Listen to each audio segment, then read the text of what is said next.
ஆன்மீக உறவுகள் அனைவருக்கும் என் அன்பான வணக்கங்கள். வருகிற 8/8/2025 வரலட்சுமி விரதம் வருகிறது. அதோடு சேர்த்து ஆடி பௌர்ணமி, அபிஜித் நட்சத்திரம், இப்படி அனைத்தும் சேர்ந்து வரக்கூடிய ஒரு அற்புதமான ஒரு நாள். இந்த நேர்மறை ஆற்றல் நிறைந்த நாளில் வீட்டில் இருக்கும் பெண்கள் எந்தெந்த விஷயத்துல எல்லாம் செய்யணும், எந்தெந்த விஷயங்கள் எல்லாம் செய்யக்கூடாது அப்படிங்கிறது தான் இந்த பதிவில் நம்ம பார்க்க போகிறோம். வீட்டில் இருக்கும் பெரியவங்க உங்களுக்கு இந்த விஷயங்கள் எல்லாமே சொல்லி கொடுத்துருப்பாங்க. இருந்தாலும் வீட்டில் பெரியவங்க இல்லை, வழிபாட்டு முறைகளை பற்றி தெரியாத சில பெண்கள் இன்னும் இருக்க தான் செய்கிறாங்க. அவங்களுக்காக இந்த பதிவு நிச்சயமாக பயன்படும். பண்டிகை நாளில் செய்யக்கூடாத விஷயங்களுக்கு எந்த அளவுக்கு நம்ம முக்கியம் தரமோ அதே அளவுக்கு பண்டிகை நாட்களில் செய்யக்கூடிய விஷயங்களுக்கும் நம்ம முக்கியம் தரணும்.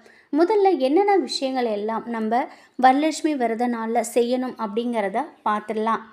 வரலட்சுமி நோன்பு அன்னைக்கு வீட்டில் காலை மாலை 2 நேரமும் கட்டாயம் விளக்கேற்றணும்.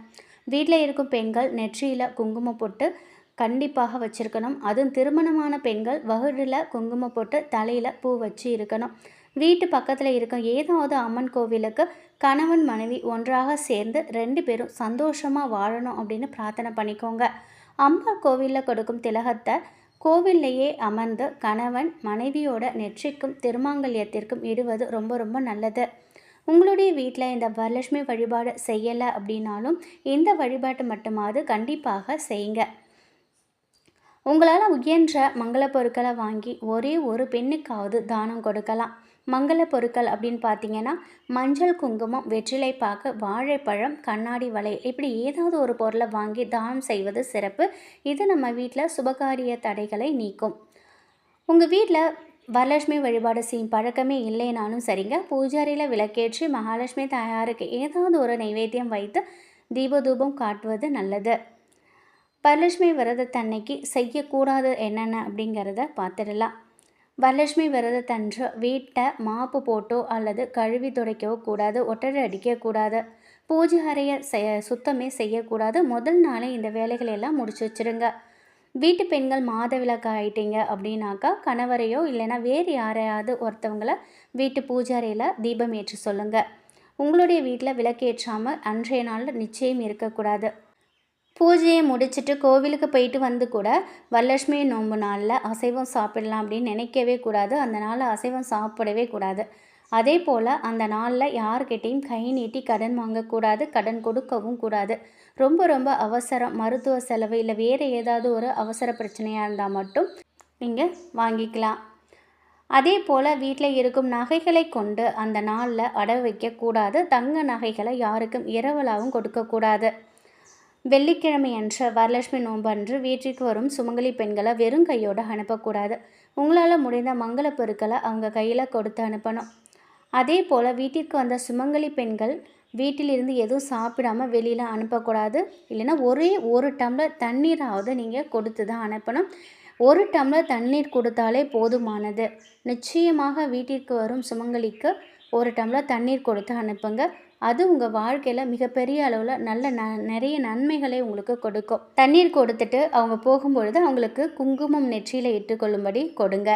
வீட்டில் எந்த மங்கள பொருட்களும் கொடுக்கறதுக்கு இல்லைனாலும் பரவாயில்ல, குங்குமம் பூ மட்டும் கொடுத்தாலே போதுமானது. குங்குமம், பூ, தண்ணீர் இது 3மே கொடுத்து அனுப்புங்க. வெள்ளிக்கிழமை அன்று வயது முதிர்ந்த தம்பதிகள் இருக்காங்க அப்படின்னா அவங்க காலில் நீங்கள் தம்பதி சரீரமாக போயிட்டு விழுந்து ஆசிர்வாதம் வாங்கிக்கோங்க. இது பல நன்மைகளை உங்களுக்கு கொடுக்கும், சகல சௌபாக்கியத்தையும் கொடுக்கும், 16 செல்வங்களும் கொடுக்கும். இப்போ நான் சொன்ன இந்த விஷயத்தை நிச்சயமாக அன்றைய நாளில் செய்யுங்க. விரதம் இருந்தாலும் இல்லாவிட்டாலும் இந்த விஷயங்களை கண்டிப்பாக வீட்டில் செய்யுங்க. அதே போல் அந்த நாளில் உங்களால் முடிந்தால் நீங்கள் நெல்லிக்காய் வாங்கி வைத்து வழிபாடு செய்யுங்க. நல்ல ஒரு தரமான பெரிய நெல்லிக்காய் வாங்கி பூஜாரையில் வைத்து நீங்கள் தீபம் கூட நீங்கள் ஏற்றலாம். வரலட்சுமி நோன்பு நாளில் வெள்ளிக்கிழமை அன்னைக்கு நெல்லிக்காய் வாங்குவது மிக மிக பெரிய அளவில் செல்வ செழிப்பை நமக்கு தரும். நெல்லிக்காய் குபேரருக்கு உகந்த பொருள். குபேரர் வறுமையில் துன்பப்பட்ட போது நெல்லி மரம் வளர்த்து வழிபடுமாறு அவருக்கு சொல்லப்பட்டது அப்படின்னு சில புராண கதைகளில் சொல்லப்பட்டிருக்கு. இவ்வளோ சிறப்பு வாய்ந்த இந்த நெல்லி மரம் மகாலட்சுமி தாயார் குபேரர் 2 பேருக்குமே உகந்தது. அந்த நாளில் நெல்லிக்கனியை வாங்கி வைத்து நம்ம வழிபடுவது மிகப்பெரிய அளவில் பல மடங்கு நன்மைகளை நமக்கு கொடுக்கும். அதோடு நீங்கள் கல்லுப்பு கூட நீங்கள் வாங்கி வைத்து நீங்கள் வழிபாடு செய்யலாம். வெள்ளிக்கிழமை சுக்கிர ஓரையில் நீங்கள் கல்லுப்பு வாங்குவது வீட்டில் லக்ஷ்மி கடாட்சத்தை கொடுக்கும். இந்த நாளில் மறக்காமல் உப்பு வாங்கி நீங்கள் வைங்க. வரலட்சுமி நோம்பு அன்னைக்கு கலசம் வச்சு வழிபடுறவங்க அவங்க முறைப்படி வழிபட்டு அதோடு இந்த பொருட்களையும் வாங்கி வச்சு வணங்கலாம். இந்த வழிபாடு எங்களுக்கு கிடையாது அப்படின்னு நினைக்கிறவங்க இந்த பொருட்களை மட்டுமாவது அந்த நாளில் வாங்கி வைத்து தாயாரை வழிபட்டால் குபேர சம்பவத்தோடு நம்ம நலமாக வாழலாம். உங்களுக்கு விருப்பம் இருந்தால் இதே போல் வரலட்சுமி நோன்பை எளிமையாக கடைபிடித்து வழிபடுங்க. 16 செல்வங்களும் உங்கள் வீடு தேடி வரும். கண்டிப்பாக இந்த ஒரு தகவல் உங்களுக்கு பயனுள்ளதாக இருக்கும் அப்படின்னு நம்புகிறேன்.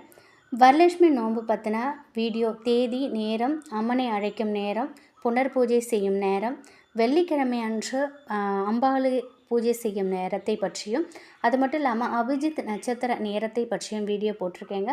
அதோட வீடியோ லிங்க் நான் டிஸ்கிரிப்ஷனில் போட்டிருக்கேன். உங்களுக்கு தேவைப்பட்டுச்சு அப்படின்னாக்கா நீங்கள் அதை போயிட்டு பாருங்கள். நன்றி.